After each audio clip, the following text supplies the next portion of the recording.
Udah, alhamdulillah kalau sudah Pak. Baik Pak, kalau begitu mari kita mulai saja Pak, Oke. bincang-bincang ringannya pagi ini Pak. Untuk itu pertama-tama mungkin perkenalan dulu kali ya Pak ya. Boleh izin perkenalan nama lengkap Bapak sama asal sekolah dulu kali ya Pak ya. Baik, terima kasih. Perkenalkan, nama saya Abdul Kahar Muzakir, SPD.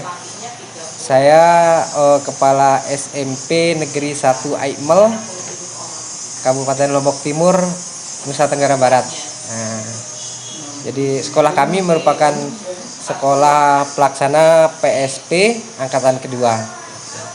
Itu aja. Baik, terima kasih Pak Abdul. Abdul, ini kan kita mau ngobrol-ngobrol lagi Pak. Waktu itu udah pernah ngobrol juga Pak soal rapor pendidikan ya Pak ya. Betul. Iya Pak, kan Bapak Abdul sudah menggunakan rapor pendidikan juga Pak. Nah Betul. ini pertanyaannya Pak, dari kami pengen tahu aja Pak, sebelum ada rapor pendidikan ini Pak, perencanaan yang dilakukan oleh sekolah Bapak itu seperti apa sih Pak? Sebelum rapor pendidikan, perencanaan di sekolah kita dulu kan sebelum ini ada EDS lah modelnya dulu kan, EDS, walaupun itu kadang-kadang menurut kami itu cukup rumit. EDS yang ada formatnya dari kementerian, itu yang pertama yang kita jadikan dasar. Kemudian yang kedua, kita analisa sendiri EDS, artinya EDS sendiri di sekolah ya. Kita lihat ada plus minusnya di sekolah, apa kekurangan kita, apa yang kita butuhkan secara kasat mata. Itu kita himpun informasinya dari berbagai sumber, termasuk dari guru dengan pengamatan sekilas dan sebagainya. Itu yang kita jadikan dasar. Nah, setelah rapor pendidikan ini kita lebih enak lagi gitu.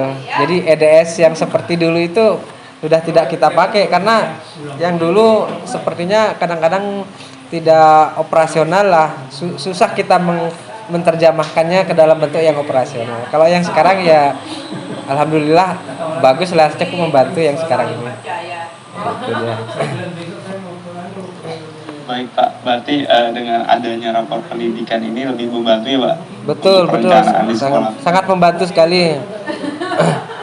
Sehingga kita di dinas itu Pak ya, di tingkatan dinas bahkan ditekankan ya, sampai kalau mau pencairan dana BOS, yaitu dalam penyusunan RPU dan sebagainya, itu harus ada di sana, kita naikkan harus ada unsur dari rekomendasi rapor pendidikan, itu baru bisa di-ACC oleh dinas gitu mulanya. Jadi ada anulah dari dinas, ada intervensi dari dinas kalau ini. Baik Pak, jadi senang ya Pak adanya rapor pendidikan. Iya betul. Pak, kalau boleh tahu Pak, waktu pertama kali rapor pendidikan ini rilis, terus Bapak apa yang Bapak lakukan sebagai kepala sekolah untuk apa istilahnya belajar lah untuk menggunakan rapor pendidikan ini? Apakah Bapak mengajak guru-guru juga, atau Bapak belajar dulu terus baru Bapak samperin guru-gurunya kayak kita ngobrol bareng gitu Pak? Iya, yang pertama sebelum 2.0 itu kan pertama yang bisa ngakses hanya kepala sekolah saja gitu. Jadi ketika ada informasi, ada rilis rapor pendidikan, ya kita tentu langsung kita bedah lah gitu. Artinya kita bongkar, kita cari tahu seperti apa rapor pendidikan itu. Kemudian di samping itu kebetulan saya juga sering diundang untuk pelatihan sosialisasi tentang rapor pendidikan yang dilakukan oleh BPMP dan sebagainya, itu oleh dinas gitu, sering ikutin. Nah sehingga ada pemahaman sedikit, walaupun kita kadang-kadang agak ribet juga yang sebelum 2.0 itu kan, karena harus menganalisis sendiri, melakukan refleksi dan menentukan sendiri tindak lanjutnya seperti itu gitu. Nah setelah yang 2.0 ini tambah enak sekali kita gitu, jadi sudah otomatis gitu dia kan. Jadi waktu itu ya kita belajar sendiri dulu, baru kemudian setelah kita pelajari, kita paham, kita ngajak teman-teman untuk membedah gitu. Artinya kan kita download dulu hasilnya, tentang rapor kita, kemudian kita ajak teman-teman guru itu kita bedah dia, ini loh kondisi sekolah kita gitu. Karena kebetulan pada saat ini Bapak Ibu belum bisa mengaksesnya, hanya bisa diakses oleh kepala sekolah saja, makanya saya akseskan, saya unduh, inilah hasilnya gitu. Terus kita diskusikanlah sama-sama melakukan IRB gitu bersama teman-teman. Kalau sekarang kan semua bisa ngakses, ya lebih enak lagi kita bedah bersama gitu. Baik Pak, berarti versi yang rapor pendidikan 2.0 ini lebih membantu ya, Pak, Lebih sangat. membantu sekali ya. Karena udah bisa diakses sama guru-guru juga ya Iya. Pak, nggak Terus kepala sekolah aja Pak. pertama udah fitur-fiturnya juga lebih lengkap lagi, bisa diakses sama teman-teman. Terus kita juga apa namanya, fiturnya itu enak gitu menuntun kita gitu. Dituntun misalnya kita lemahnya di sini, kita bisa buka ternyata ini penyebabnya, akar masalahnya apa, terus solusinya juga ada tampilan-tampilan inspirasi yang banyak yang bisa kita kita bisa akses lah gitu. Jadi referensi kita dalam pembenahan sekolah. Baik Pak, tadi berarti Bapak kalau yang saya dengar kayak mempelajari rapor dulu sendiri, Iya betul. lalu mengajak guru-guru untuk membedah rapor Pak. Betul. Terus berarti ada sesi bedah rapor juga tadi. Ada betul ya. Nah, untuk ini Pak, saya penasaran Pak, pengen Iya. tanya sesi bedah rapor ini apakah emang khusus dijadwalkan kayak misalnya hari ini jam segini sejam kita ada sesi bedah rapor atau sesi bedah rapor ini ngobrol santai aja Pak, kayak sambil ngopi atau sambil makan siang dengan guru-guru membedah cara menggunakan rapor ini Pak. Kebetulan yang kita lakukan itu kita sediakan waktu khusus lah dengan acara resmi sejenis workshop seperti itu, workshop bedah rapor gitu. Karena memang kita juga mengharapkan ada outputnya di situ, output yang kita jadikan sebagai apa namanya, sebagai referensi untuk menyusun program sekolah gitu. Ini jadi kita bisa dapat masukan dari teman-teman guru, dari hasilnya melakukan identifikasi masalah di situ. Oh, ini program rekomendasi dari teman-teman gitu. Itu yang kita harapkan, sehingga kita sediakan waktu khusus sejenis workshop bedah rapor gitu modelnya. Baik Pak, luar biasa banget ini. Berarti beneran dikhususkan ya Pak, Betul, ada sesi betul, ya. rapornya seperti workshop gitu ya Pak. Workshop sambilan kita sosialisasi ke teman-teman kan, ini bahwa sekarang ini ada rapor gitu. Kalau dulu jenisnya sejenis EDS dan sebagainya, SPMI macam-macam yang dulu kan. Nah, sekarang bentuknya adalah rapor gitu. Sambil kita sosialisasikan, terus kita kan isinya seperti ini. Nah, mari kita bedah sama-sama isinya. Ini loh kondisi sekolah kita gitu. Baik Pak, kalau bersama-sama guru mengadakan sesi bedah rapor Pak, saya pengen tahu Pak, Ya. reaksi guru atau tanggapan ketika Bapak ajak bedah rapor, dan apakah setelah itu banyak guru yang kayaknya tertarik juga sama rapor dan pengen menggunakan rapor juga gitu Pak, lebih paham gitu. Iya, macam-macam sih dia. Ya, terutama yang paling bagus, yang paling menarik menurut saya itu ketika kita ajak mereka merasa ikut gitu, merasa ikut mengetahui, kemudian ikut bisa merencanakan program sekolah, karena mungkin sebelumnya mereka beranggapan bahwa program-program sekolah itu lebih banyak ditentukan oleh pimpinan.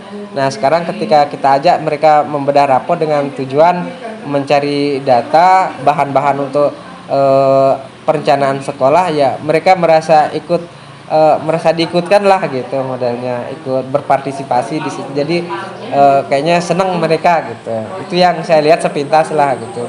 Dan memang kenyataannya seperti itu, banyak kita dapat masukan-masukan ternyata gitu kan. Oh ini Pak, ini kita kurang gini gitu. Ya. Baik Pak, berarti guru-guru merasa senang ya Pak dengan adanya versi terbaru ini, malah mereka seperti diikut sertakan ya Pak dalam perencanaan itu ya Pak ya. Nanti Pak. Itu Pak, dengan versi 2.0 ini Pak, Bapak sempat mengunduh poster Pak kan di kita Iya, punya betul. baru Pak. Kita unduh poster, bahkan sudah kita cetak deh Pak. Kita cetak, kemudian kita tempel di beberapa tempat termasuk di ruang guru gitu. Sehingga teman-teman bisa melihat kondisi ini loh, kondisi kita gitu. Sehingga mereka bisa menentukan, oh ini kita kurangnya di sini, ini yang perlu kita benahi, model-model itulah. Biar jadi pengingat setiap hari bisa dilihat gitu. Baik Pak, sebagai pengingat ya Pak, berarti Betul. udah sempat ditempel apa poster itu di Iya. sekolah ya Pak? Iya. Apakah itu juga dibagikan ke orang-orang tua murid Pak, atau emang ditaruh sekolah aja nanti ketika pengambilan rapor atau ada acara rapat orang tua nanti nggak diberitahu di sekolah saja Pak? Untuk dibagikan secara khusus ke orang tua itu kita belum. Cuman kalau disampaikan secara global itu secara umum waktu pertemuan wali murid itu ya itu yang kita lakukan gitu. Sementara hanya kita tempel di lingkungan sekolah saja karena banyak pertimbangan sih, terutama misalnya kalau kita publish gitu secara umum, jadi khawatir banyak tanggapan dari macam-macam kan, masyarakat beragam dia gitu. Jadi khawatir intervensi ke sekolah nanti agak bahkan merepotkan kita gitu. Pak, berarti emang ditaruh di sekolah aja nanti ketika ada rapat orang tua ya mereka melihat di situ ya Pak ya, berarti ya. Betul. Gak usah dibagikan karena antisipasi Ya, takutnya kalau dia datang ngelihat terus nanya ya baru kita jawab lah modelnya. Baik Pak. Ya. Pak, balik lagi ke ini Pak, tadi penggunaan rapor tadi Bapak kan sudah sangat serius membedah rapor dengan mengadakan Betul, workshop ini Pak bersama guru-guru tadi Pak. Nah Pak, boleh diceritakan Pak bagaimana proses workshopnya itu Pak? Apa sama kan Bapak juga udah mention tadi ada IRB, melakukan IRB, apakah melakukan IRB masing-masing membaca ringkasan halaman ringkasan bersama-sama lalu menentukan langkah pembenahan yang nyata seperti itu Pak? Boleh diceritakan proses awalnya workshop itu Pak? Ada beberapa langkah sih sebelum kita kumpul secara semua gitu secara umum ya. Pertama kita unduh dulu waktu itu ya, waktu sebelum 2.0 nih kita unduh format Excelnya, kemudian beberapa orang guru yang artinya yang bisa kita ajak berpikir gitu, bisa itu kita bedah dulu di sana secara dalam kelompok kecil lah dulu.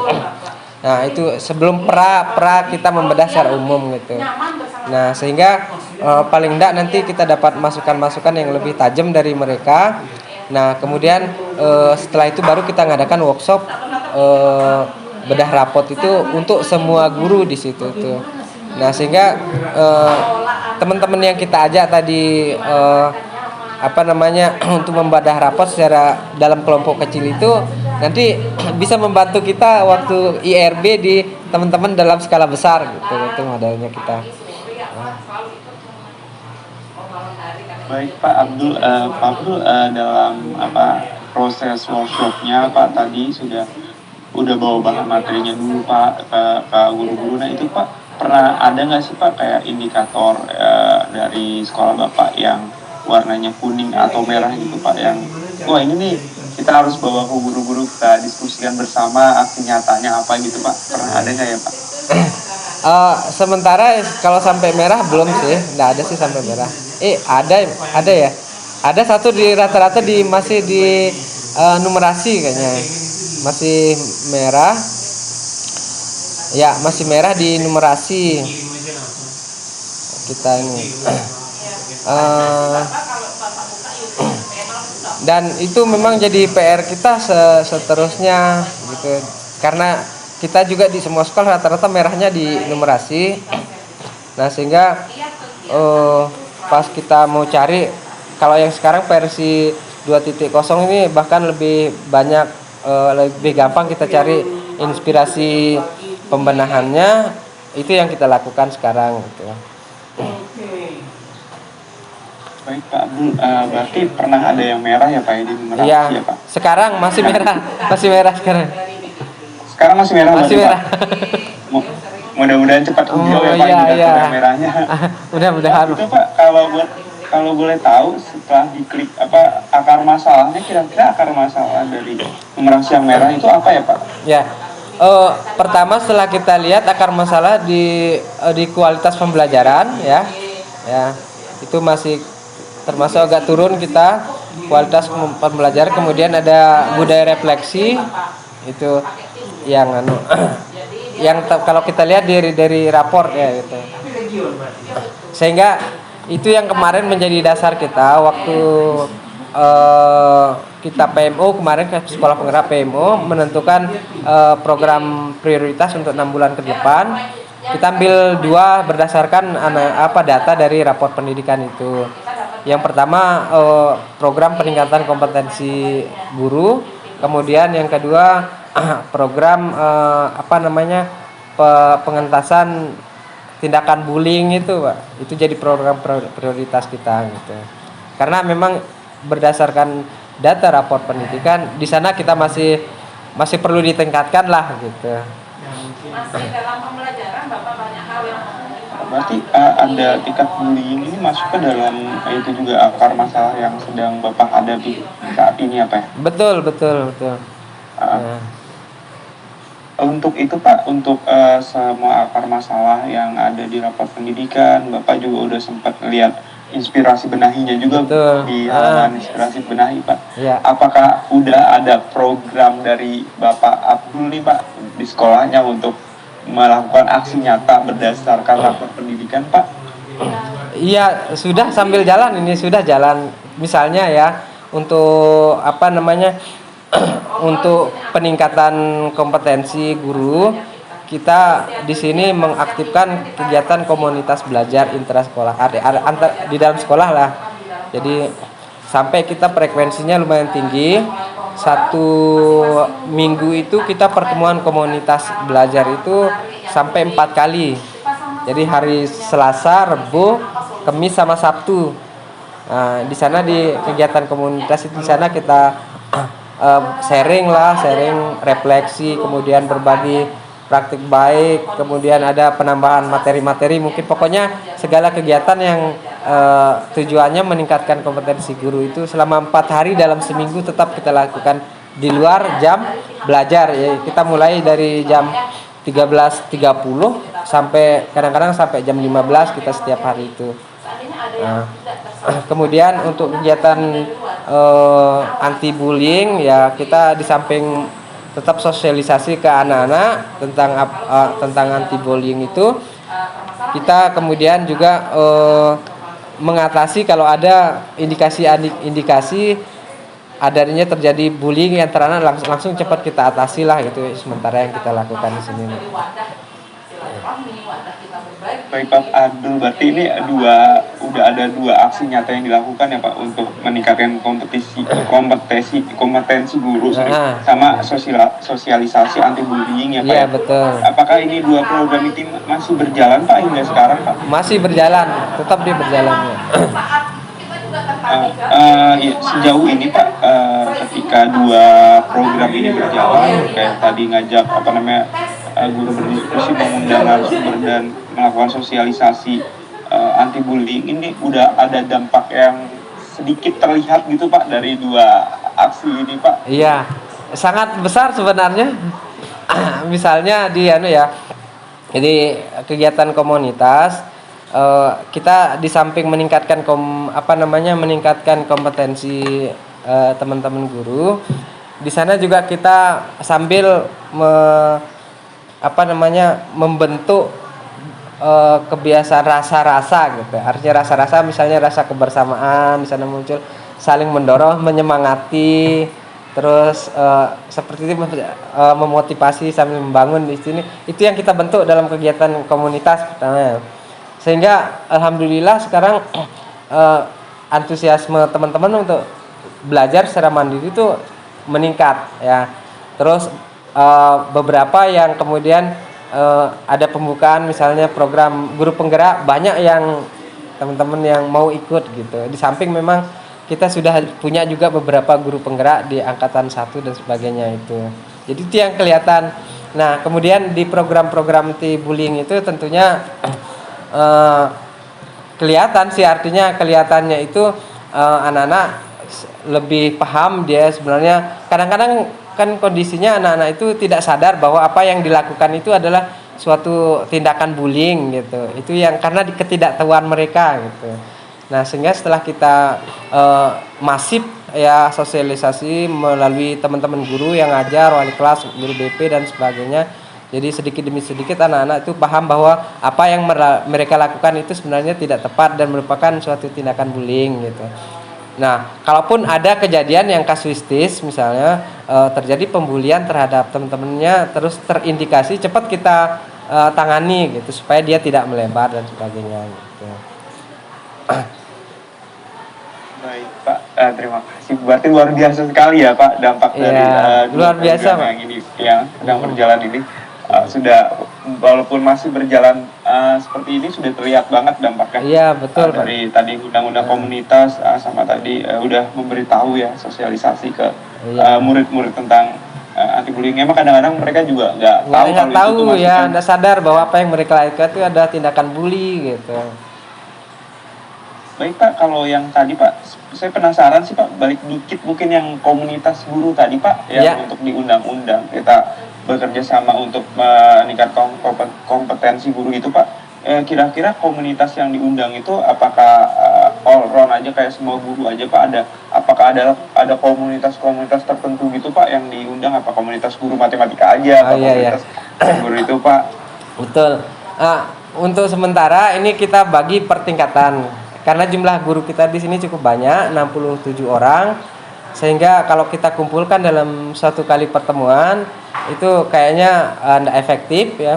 Akhirnya kita bagi hari Selasa itu khusus untuk guru-guru yang ngajar kelas 7, hari Rebo khusus kelas 8, hari Kamis untuk kelas 9, dan hari Sabtu itu khusus untuk teman-teman yang tergabung dalam tim fasilitator P5.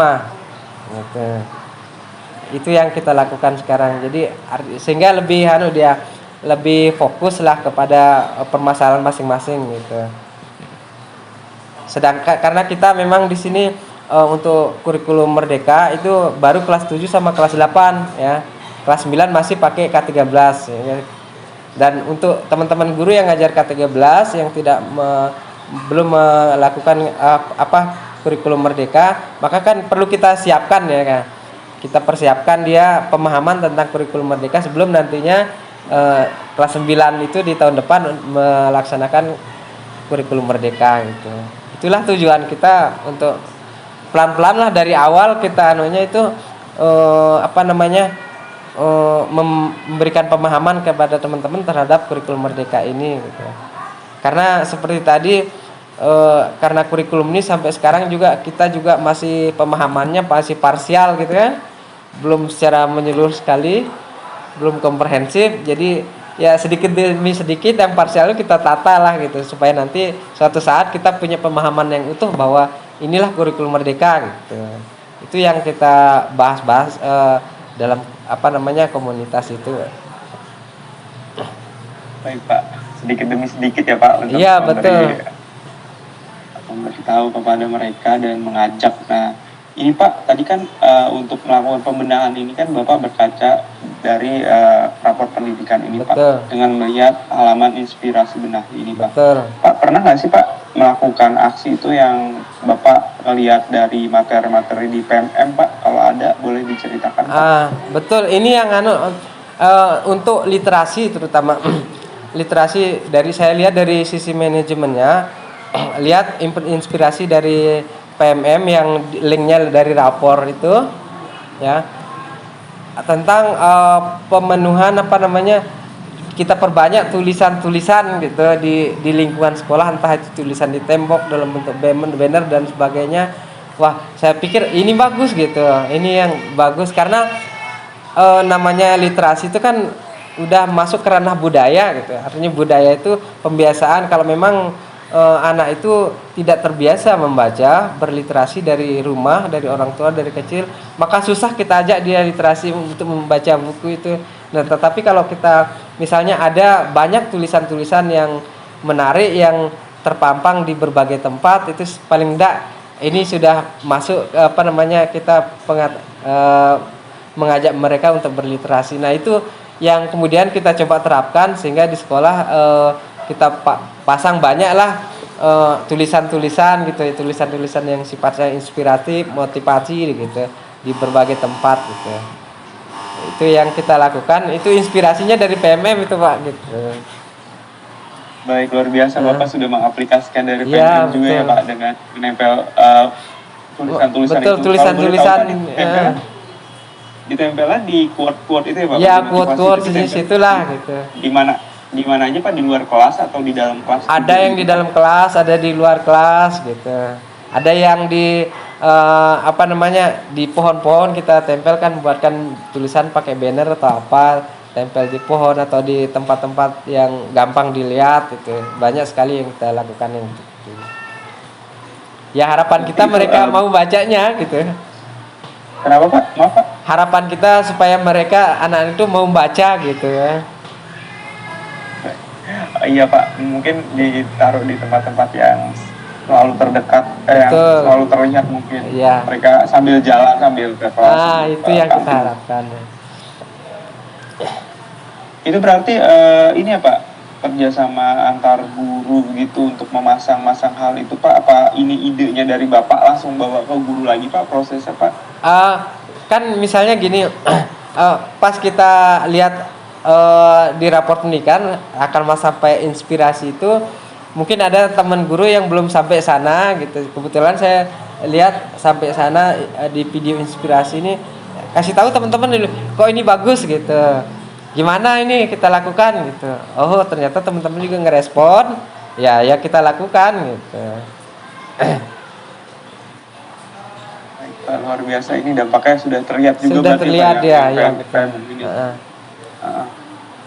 Baik Pak, mungkin dari saya sudah cukup Pak, dari sampai sini aja Pak. Pertanyaan ini sangat jelas sekali ya Pak, dari awal Bapak menggunakan rapor pendidikan, kayak melakukan sesi bedah rapor dan lain-lain, dan mengajak guru-guru juga, sudah menentukan waktunya tersendiri Pak. Dari saya cukup Pak, mungkin dari saya terima kasih sudah bercerita, terima kasih atas cerita-cerita inspirasinya Pak. Untuk sampai sini mungkin teman-teman ada tambahan dari Mas Hendro dan Mbak Kairana? Iya, mungkin kalau dari saya ada sedikit pertanyaan sih Pak. Itu tadi kan Bapak udah cerita tentang proses praktik sekolah Bapak gitu ya. Tadi kalau ingin mengkonfirmasi, kalau di Bapak itu dalam melibatkan orang-orang di sekolah itu kira-kira kayak operator gitu-gitu, atau kayak guru-guru juga terlibat kah ya Pak dalam pembenahannya gitu?